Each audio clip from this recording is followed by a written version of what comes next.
दोस्तों research paper लिखना तो मैंने आपको सिखा दिया है। और रिसर्च पेपर जिन लोगों ने सीख लिया बहुत बढ़िया, जो लोग अभी तक सीख नहीं पाए हैं तो इस वीडियो की डिस्क्रिप्शन में आपको रिसर्च पेपर की पूरी सीरीज की प्लेलिस्ट मिल जाएगी। तो सबसे पहले इस वीडियो को देखने से पहले आप वो प्लेलिस्ट को रन करो, एक एक करके वीडियो को देखो और एक रिसर्च पेपर को एससीए जनरल के लिए और क्यूबन जनरल के लिए लिखने का पूरे प्रोसीजर की जानकारी लो। चलो, आपने रिसर्च पेपर लिख लिया, आपको लिखना आ गया और आपने बहुत बढ़िया रिसर्च पेपर का ड्राफ्ट बना लिया। अब उससे भी ज्यादा बड़ी समस्या पता क्या है? वो समस्या है कि आपने उस रिसर्च पेपर को कम्युनिकेट कहाँ पे करना है। ये बहुत बड़ा टारगेट है कि जनरल कहाँ से सर्च करे भैया, जनरल कौन सा होना चाहिए, जनरल के कौन कौन से ऐसे फैक्टर्स हैं जिनके ऊपर हमें देखना चाहिए कि कौन सा जनरल हमारे रिसर्च वर्क के लिए सूटेबल है। तो दोस्तों, उन सब की जानकारी के लिए आज मैं आपके लिए वीडियो बना रहा हूं जिसमें मैं आपको कंप्लीट इंफॉर्मेशन प्रोवाइड करूंगा कि एक जनरल को एनालाइज करने के लिए कौन कौन से फैक्टर्स का हमें ध्यान रखना है। तो दोस्तों, इस चीज को हम लोग कहते हैं जनरल मैट्रिक्स। ध्यान रखना जी, जनरल मैट्रिक्स, जो मैंने इसको सर्कल लगा रहा हूं। डेफिनेशन तो सारी की सारी इंग्लिश में लिखी है और बहुत सिंपल है। Are quantitative tools used to evaluate the impact, quality and reach of academic journals. This metrics help researchers, institutes, yes, very important, and funding bodies assess where to publish, measure the influence of research, and compare the relative prestige of journals within and across discipline. So, जब आप अपने research work के लिए कोई journal को decide कर रहे हो, अपने फील्ड में से जर्नल को देख रहे हो कि किस जर्नल में अपने रिसर्च पेपर को कम्युनिकेट किया जाए, तो उसके लिए आप लोगों ने मेजरली चार चीजों के ऊपर फोकस करना है। पहला जो है उसको बोलते हैं इम्पैक्ट फैक्टर, जो मैंने ये लिखा है impact factor. In general it is called IF। Second term is called SJR।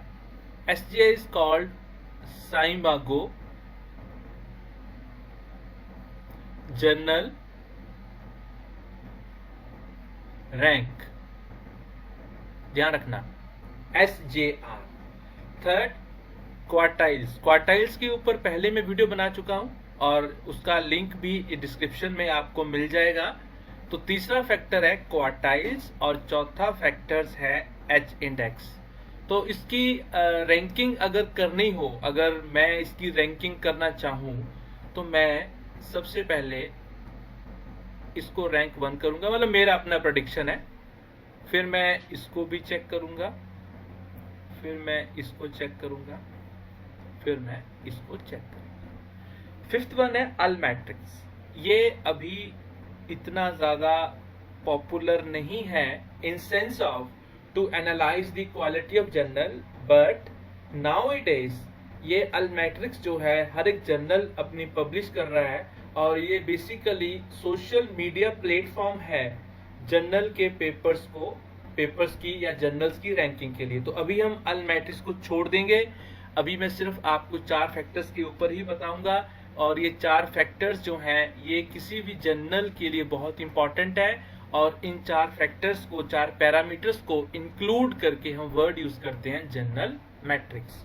However और भी पैरामीटर्स हैं जनरल मैट्रिक्स के, बट मेजरली इन चार के ऊपर ही हम लोग जनरल का निचोड़ निकालते हैं, कंक्लूजन निकालते हैं कौन सा जनरल हमारे रिसर्च पेपर के लिए बेस्ट है। तो सबसे पहले मैं आपको ये बता रहा हूं कि अगर आपने अपना पेपर कम्युनिकेट करना है और आपका काम आपको कॉन्फिडेंस है कि बहुत बढ़िया है, तो उसके लिए सबसे पहले रेंज क्या आपने सेलेक्ट करनी है। देखो दोस्तों, ये बड़ा इंपॉर्टेंट है। तो कौन सा जर्नल लेना है, उसका क्वार्टाइल क्या होना चाहिए, उसका SJR क्या होना चाहिए, उसका इम्पैक्ट फैक्टर क्या होना चाहिए, उसका H इंडेक्स क्या होना चाहिए। तो ये चार चीजों को हम लोग अपने keep in view, keep in mind उसके बाद डिसाइड करते हैं कि कौन सा जर्नल हमारे बढ़िया रिसर्च वर्क के लिए सूटेबल है। तो दोस्तों सबसे पहले आप जो मैंने बनाए हैं, आप उस जर्नल को देखो जो Q1 हो। अब भैया ये Q1 का पता कहाँ से चलेगा?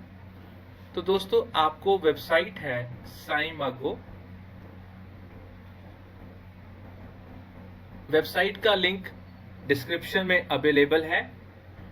आप उसमें जाके अपने जर्नल का नाम डालो। सपोज मैंने जर्नल का नाम डाल दिया जर्नल ऑफ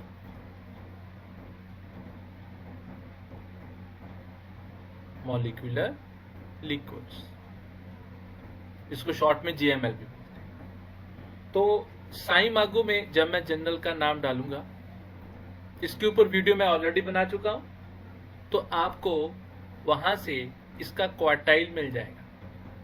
तो आपने चेक करना है कि उस जर्नल का क्वार्टाइल क्या है। अच्छे काम के लिए क्वार्टाइल Q1 ही लेना है। ओके, क्लियर हो गया? उसके बाद आपने चेक करना है स्कोपस, इसी साइट के ऊपर ही आपको मिल जाएगा SJR मिल जाएगा। और अगर आपका SJR इज ग्रेटर देन 1 है, दैट इज गुड, ठीक है, जर्नल बुरा नहीं है। बट अगर आपका SJR 2 से ऊपर आ रहा है ना, तो मान लेना कि वो एक्सीलेंट जर्नल है, टॉप क्लास। ऐसे ही अगर आपका जर्नल Q1 रैंक में आ रहा है, क्वार्टाइल Q1 है, तो वो एक्सीलेंट है।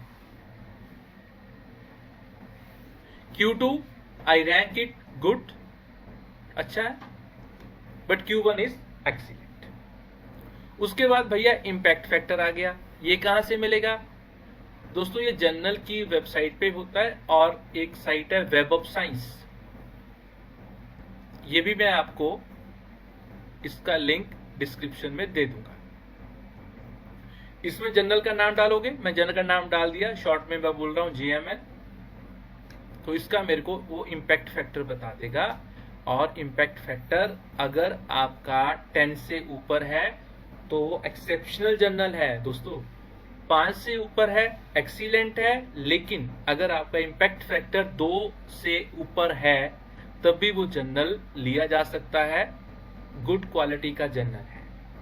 तो 3 बातें तो हमारी क्लियर होगी कि क्वार्टाइल चेक करना है, साइमागो पे मिलेगा। SJR चेक करना है, साइमागो पे मिलेगा। इम्पैक्ट फैक्टर देखना है, वो हमें वेब ऑफ साइंस से देखना है, वो हमें साइमागो पे नहीं मिलेगा। और तीसरा फैक्टर है H इंडेक्स।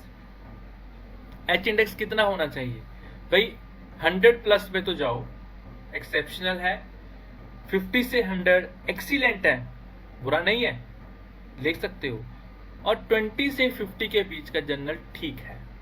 तो अगर आपका काम बहुत बढ़िया है तो first let us try above 100। अगर वहां बात नहीं बन रही, आपको लग रहा है कि नहीं भैया अभी थोड़ा सा काम, इससे थोड़ा सा नीचे जाया जाए, तो 50 और 100 के बीच की में रहो और उससे नीचे ना हो। और ये कहां से मिलेगा दोस्तों? ये भी हमें मिलेगा साइमागो पे। 3 फैक्टर जो हैं, क्वार्टाइल, SJR और आपका H इंडेक्स,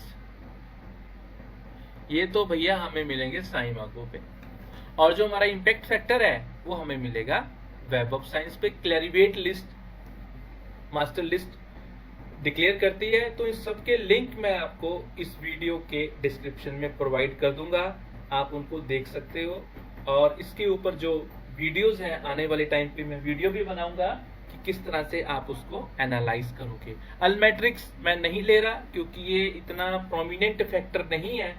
मैट्रिक्स को एनालाइज करने के लिए, जर्नल को डिसाइड करने के लिए quartile, SJR, impact factor, H index को ही हम लोग कंसीडर करते हैं।